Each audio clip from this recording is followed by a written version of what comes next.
What's up, everyone? It's Mickle here. Today you're going to join me and talk about the PMP, that's Project Management Professional Exam. I'll tell you, just as the title implies, what I did as I studied for the exam for 3 months, bombed it, and then just 3 weeks later, I aced it. So we'll talk a little bit about that, what I did, what worked, what didn't work. We'll talk a little bit about exam anxieties. We'll talk about the different approaches to project management. Then we'll round out with a little bit about what I thought about the application process itself. And from there, we'll send you on your way. So with that being said, let's get started. All right, let's get into this project management professional exam. The first thing is, let's talk a little bit about exam anxiety. You, probably like myself and probably like many people, you're probably a little bit nervous about taking this exam. Maybe some butterflies in your stomach. Maybe you're having to take the exam. Maybe it's mandated from a new customer or client that you've picked up. Maybe you just want to increase your knowledge about the field of project management so you can get yourself a raise, or maybe some combination thereof. But in any case, when you have to take these national exams, they tend to come with pressure, and the more credentials that you've already had, probably the more pressure you add. So for example, some of you may already have an associate's degree, maybe a bachelor's degree. Some of you have a master's degree, some people multiple master's degrees and beyond. Some of you have already had experience where you've been in this field for several years. And so that comes with a little bit of pressure to do well the first time, maybe ace it the first time. Maybe some of you have known as being studious. So everyone thinks, oh, no problem. You're going to ace this exam. It's going to be any problem. But that's just not always the case. In any event, regardless of what your experience is, let me just say this. Let's level set for a minute. If for whatever reason you do not succeed in passing this exam on the first try, so what? Big deal. Just relieve. Let it all out, okay? There's a lot of drivers on the road. They didn't get their permits, their learner's permits on the first try. They didn't get their driver's license on the first try. Some people 2 or 3 times, but it really doesn't matter. In fact, the Project Management Institute allows you 4 times in a calendar year, I believe it is, to take this exam and successfully get past it. And believe you me, that's plenty of time. My IQ is probably not as high as many of you all's, so I hope that doesn't add any additional pressure. But I say all that to say, trust me, you will be fine. You can get through this exam. Many people do, however many thousands of project management professionals certified they have out there. Trust me, you'll be fine. So that being said, let's get into a little bit more about my study experience and what I did, and again, why it did not work for me the first time.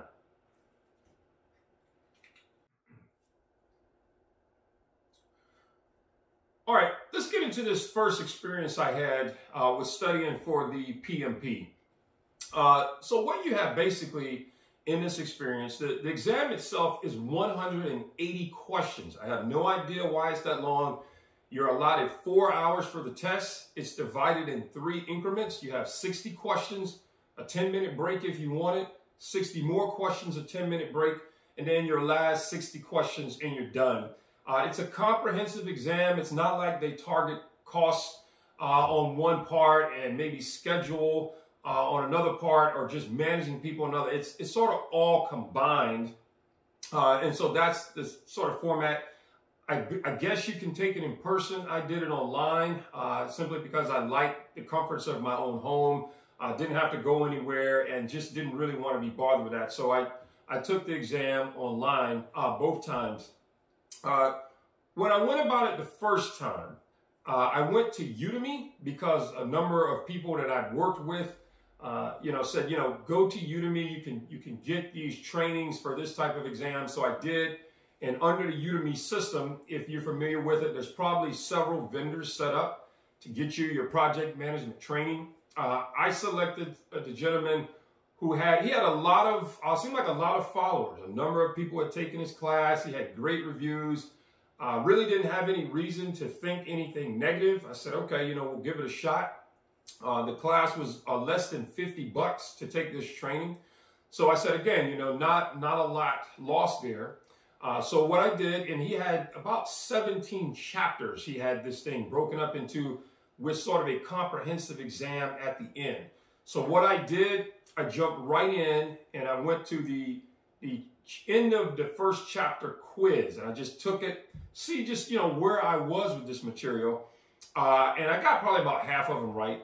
And then I would start the class itself. I sit through all of the lectures, and he really did a good job breaking it down into, you know, no videos were longer than about 8 minutes, because, you know, your attention span wanders. Some people are probably doing multiple things as you're watching me do this video right now. So your attention span wanders. You didn't have the videos that long. So we went through, you know, the process of that first chapter. And then I got to the end, and then I took the chapter test again. And, you know, when I took the end of chapter 1's test again, maybe I got 1 or 2 more right. And I did that for 17 chapters. Some chapters I broke even after sitting through the class. Some of them I got 1 or 2 more right, but nothing stellar, right? So again, my IQ is really no higher than anyone else's.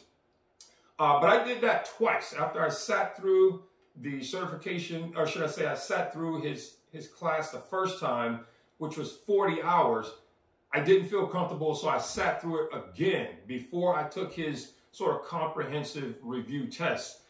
Something else I will say about sitting through that, most of you will probably look to get some sort of certificate to submit in your application process to sit for this exam, which says that you have 35 hours of training that you've taken that says, you know, I'm sort of brushed up on things and I should be okay to sit for this exam.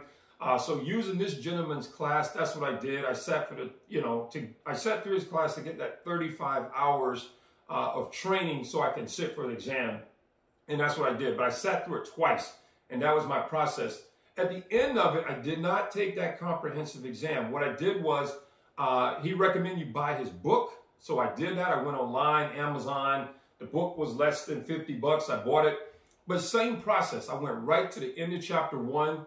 I took the quiz, again, about 20 questions or so. I got about half of them right. Even though I had just done the online version, I still only got about half of them right. I read the chapter, and then I did the test again. Again, maybe 1 or 2 more questions right. Maybe break even in some places. Times 17. I did that for 17 chapters. And then I started all the way over and did it all over again. And then I got to the end of it, and then I sat for his sort of end of chapter, or should I say the comprehensive exam. He recommended you get 80% or something like that. He also recommended you sit for the exam in its entirety, which I did not do. I just didn't feel that was necessary, but that's what I did. Now, the other thing we have to do is get into the 3 methods of project management methodology. So let's talk about that for a moment. So project management, you have to look at it in 3 different process or methodologies. One, you have the predictive or traditional method.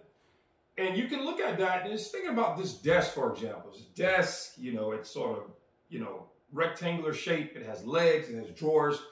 You've probably put something together before out of a box, much like I did with this desk.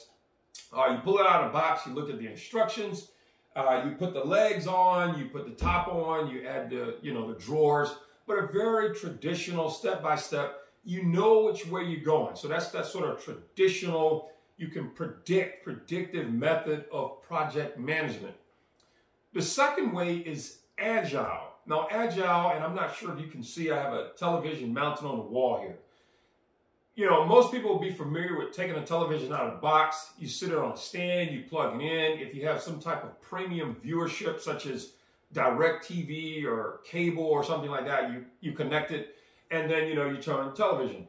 But let's say you're going to mount this television and you're not familiar with mounting. Mounting is a very different type of, you know, way to watch television. These mounts, they can, you know, the television can flex forward, backwards. It can tilt side, right to left. It can pull all the way out. In those same types of angles, you can do that. That's different if you have never experienced it. So you're not exactly sure what to expect. So you have to stay agile. You have to stay a little bit loose because you're not sure what you're going to get. So you stay agile with things and you manage it that way. The third way is hybrid, meaning you're doing a little bit your traditional approach, and then some points in there you're doing an agile approach. You're staying a little more flexible. So those are the three ways of managing projects. Now, with this class that I took, and again, I won't mention this vendor's name because I don't want to throw any shade at him. He's a great guy. His voice is very nice. He was entertaining to watch. What I think ultimately happened, though, was his material that was on Udemy, the class I took, was dated. And I'll tell you why in a minute. But going back to this, this approach of things, dealing with the traditional approach that he spent a lot of time on, maybe 75%, and I don't know exactly, but it seemed like a lot of time.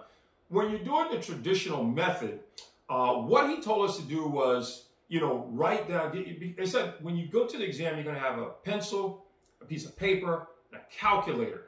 And right when you sit down for your exam, you're going to list out all these inputs and outputs. Write down the formulas because you're going to have to calculate schedule, calculate cost, a cost performance index, a schedule performance index, calculate earned value, those types of things.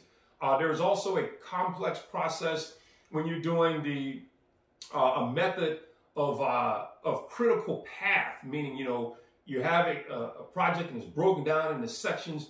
You may have some sections where you're ordering parts or something like that, and you have a little bit of fluff in your schedule, or you may have some programming that needs to be tight, but you have a critical path, point A, B, C, D, E, and you measure that, you calculate that. So we went through all of those things.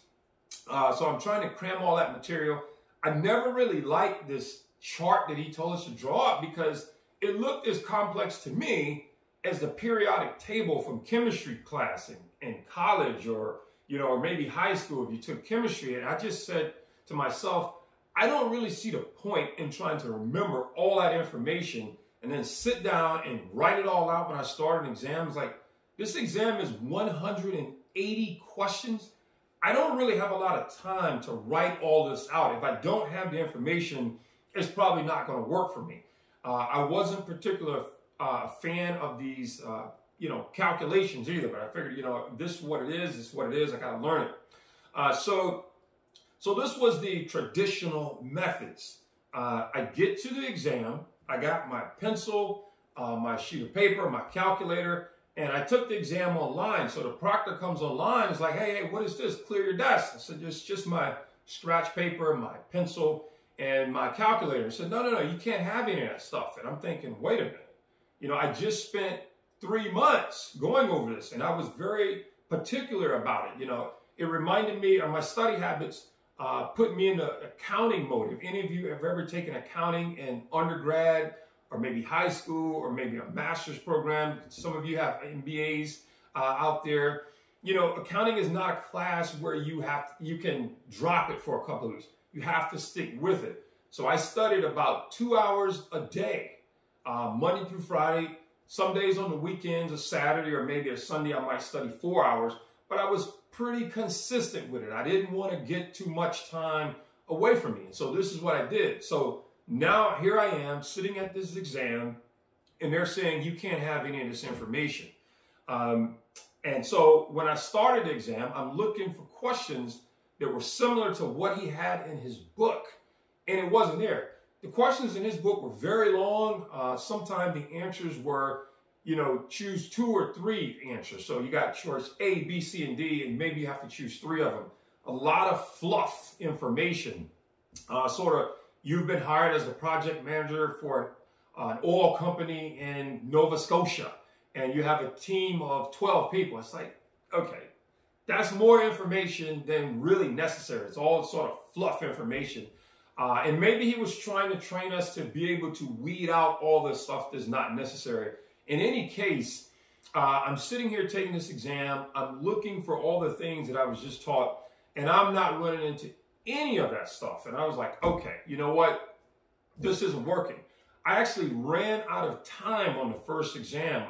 When I finished, I probably had about 25 questions left. I was reading the questions 2 or 3 times, and I'm like, you know what, this is not looking good. So of course I hit submit.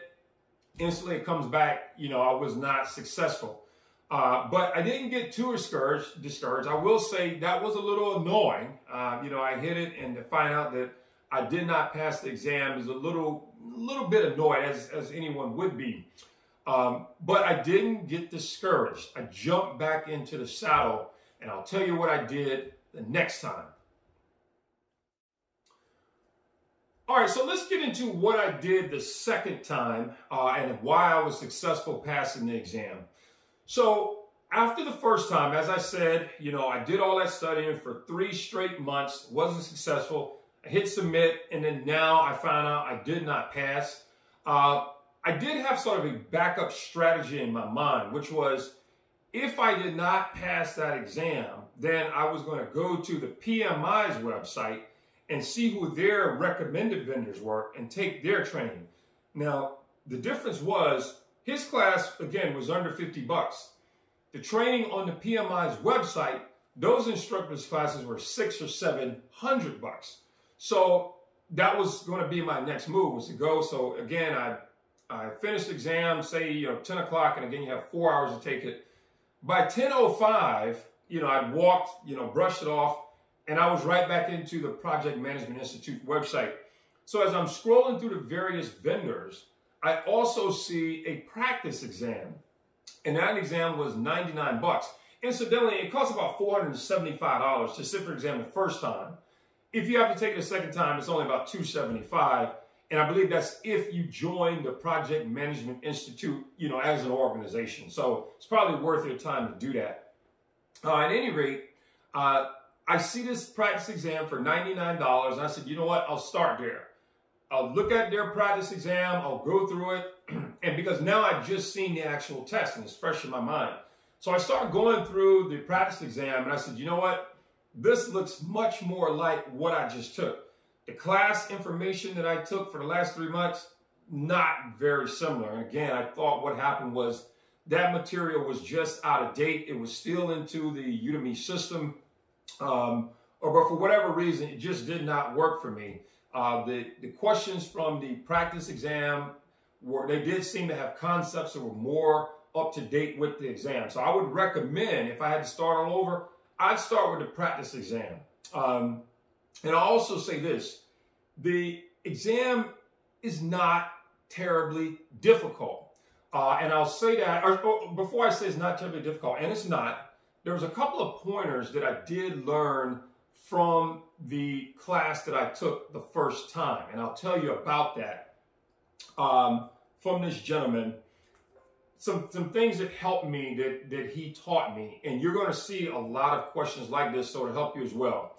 One of the things he said was, you're the project manager, meaning that if you get a question and some of the answers are pointing to someone else to fix the problem, maybe the project sponsor, maybe the product owner or some executive, those are never the right answers. You're the project manager. The final decision rests with you. So you have to make the call. So if you have questions and it says that, you know, point to someone else or go to someone else for advice, that's not the right answer. And there's several questions on there. So do watch for that. Something else he taught me, or that I picked up from him that applied heavily, was rules and regulations. So again, if you're managing a project and you have, you know, an oil and gas company, if there's some sort of mandate come down by the government or county that says, you know, and I'm making this up, by the way, you can't drill an oil field within 10 miles of a residential area. And the scenario is saying something like, you got to drill an oil field, you're running out of time, your budget's running low. Do you just sort of overlook the fact that there's a residential area 5 miles away? No, you never do that. You always follow the regulations, always, always, always. So that will also help you eliminate some answers. But let me give you a typical scenario about what you will experience on the test. And this is more of an agile-based question. So let me explain that just a little bit to help you out. All right, so let's get into this whole agile frame of mind as you're taking the test. And again, the test is probably 95% agile versus the traditional method. What you'll find is agile is a very sort of comprehensive leadership review. You're a servant leader, and that's a term that I got from the class I've taken. So once you start looking at it from that way, that you're a facilitator, you're like the team captain, you're not really there to tell the team what to do this, do that, because you probably have a very good technical team, a capable team. You allow them to solve the problems on their own. You just sort of giving guidance. You're there as a servant leader. You give them what they need. You remove any obstacles so they can do what they need. You get training if they need it, but you're not there to stand on top of them. So I made up just a rough sketch question to let you know that 2 of the answers on the exam are not going to make any sense at all. It's just, you can just, get those out of the way. A, B, C, and D, 2 of them out of the way. So you're already 50% there because they won't make any sense. So I just wrote up a quick scenario. And again, I'm making this up. This is not on the exam this way, but I think you'll get what I mean. So it says, you've just been assigned as the PM of a project that delivers gull-wing doors to Tesla. You have 5 teams in 3 different countries. 2 of the teams speak English as a second language. After you give them the task, the teams who are not good in English just stand there and don't respond for days. Do you A, ask the project sponsor for new team members that can speak better English? Do you B, tell the teams to go online and watch movies in English? C, tell them to do an internship at Ford before applying to Tesla? And then D, assess that they have a difficulty when speaking English, and once confirmed, provide the team the necessary training to ensure they understand what's needed. Again, 2 of those answers make no sense. You're not going to ask the project sponsor anything to get you 2 new members or more members that can speak English. No, you're not going to do that. Tell them to do an internship at Ford before applying to Tesla. No way. Makes no sense. Tell them to go online and watch movies in English. No. I understand, but no. The correct answer in this scenario is assess that they have a difficulty with speaking English, and once confirmed, provide them the training necessary to ensure they understand what's needed. So you see, in that scenario, you don't need to pull out a calculator. You don't need to look at schedules. You don't need to do a cost performance index. You're not doing this complex, shortest or critical path method. Most of the questions on the exam are like this. They're very sort of comprehensive. Even if you had no training at all or very little training, or you had the information I just gave you about any, eliminating the answers that has regulations, or eliminating, answers where they're talking about you submitting to someone else, a project sponsor, or an executive for the right answer, that eliminates a lot of fluff. And when you do that, your right answers get really slim. So the right answer at that point really almost jumps off the page at you. And that's what I found the second time around. So remember now, I sat for 3 months, did all that studying, that didn't work. Now I'm studying for 3 weeks. And I don't mean 3 weeks and then pass the test. I mean 3 weeks from the day I wasn't successful on the exam the first time, I passed with flying colors the second time. In that 3 weeks, I didn't study for 3 weeks.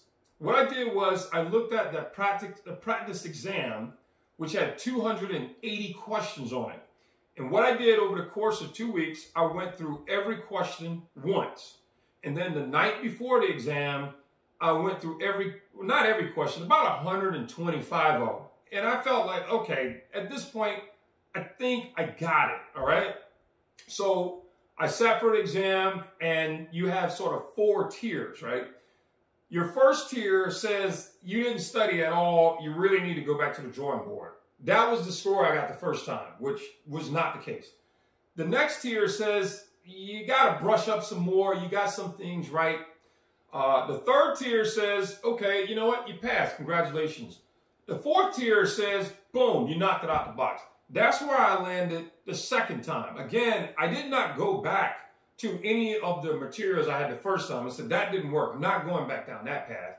I just went through the questions 1 and almost a half times. And after that, I go back, I study the test. I don't bring my calculator. I don't bring the sheet of paper. I don't bring a pencil. None of that periodic table stuff, memorization, all the inputs, outputs, and processes. None of that stuff. Except for the exam, the right answers jumped off the page. I don't know. And I would have to doubt that the Project Management Institute had some profile on me that said he bombed it so bad the first time, we got to give him a remedial test this time. I just don't think they have time for that. So again, the second time, everything worked out, no problems. And so, things just worked out for me. And I think with the information I just gave you, it'll probably work out for you as well. All right, let's wrap up by taking a look at this application process. And let me tell you, first of all, I don't want to mix any signals. I give the application process 4 thumbs down. And I do that for this reason. I've been managing projects for a long time. I have a lot of project management experience. So when I went to the application, and what you have to do is get recommendations from former people that worked with you. And, you have to, you don't want to drag other people in, but you had to do this. My application was rejected 3 times. They finally accepted it on the 4th time. I had to, make phone calls, and I'm like, this makes no sense. They were coming back questioning, am I a project manager?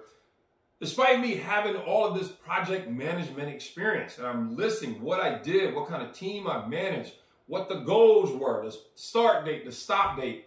I don't know if they just have somebody who not quite well-rounded in looking at these applications. It just made no sense why my application was rejected 3 times. That was very annoying. So PMI, if you're listening, clean that crap up. That is very annoying because when you're managing projects, you have people reporting to you, you have resources, you got vendors, you got meetings, you got phone calls, you got to hire folks, you got to, all this training you got to get people through. Sitting there, spinning your wheels in an application process was just very annoying and very unappreciated. So I sincerely hope you clean that stuff up. But anyway, that being said, I get past the application process and then you're allowed to sit for the exam. Again, all in all, it wasn't a hard exam. Trust me, you will be fine. You'll get through it. And with that, I wish you all the best. You become great project managers and then program managers and directors and vice presidents and executives and all of those things. And I do hope you get that raise that you're looking for. You probably do. Fortunately for myself, and I'm proud to say, I wasn't in it for the raise. I believe in multiple streams of income. So getting a raise for a project management role didn't mean anything to me. I'm a real estate guy in residential and commercial. And fortunately, that's been working for me just fine. So there was no pressure on me to, get this exam done and certification, whatever. I will say it does tend to come with more money based off the results of what I read about the project management professionals. I would have to guess that, their facts are straight, that the people that have this credential earn more than people that don't. So again, if that's what you're in it for, you'll probably get it. I wish you the best of luck. You can do this. It's not a terribly difficult exam. Just make sure when you select your training that it approaches the Agile approach. Forget traditional. This is an Agile test, at least for 2023. So that being said, I hope you get out there, rock that exam, get those good jobs, get those raises, and all those types of things. From the mobile home to where moguls roam, I am Anthony Von Mickle. Activate Gorilla Grind mode. Let's work.